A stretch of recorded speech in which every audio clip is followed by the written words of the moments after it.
Heto na nga guys, dito tayo sa Martis Junk Shop guys. Papasilip ko sa inyo ang pag-separate ng mga kalakal dito guys. Na kailangan magkahiwa-hiwalay. Kailangan kung saan siya nabilong, doon siya guys. Hindi pwedeng paghalo-haloin ang mga kalakal. O yan guys, meron ding mga bakal, tapaludo, meron ding mga lata, yero. Marami guys at meron pang mga sibak, PET bottles.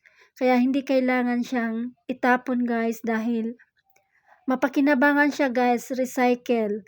Kaya at saka magkakapira ka pa guys pag mag-iipon ka ng mga ganyang mga kalakal, o di ba guys? Kaya wag natin sayangin, makakatulong pa tayo sa kalikasan para maiwasan yung mga basura guys.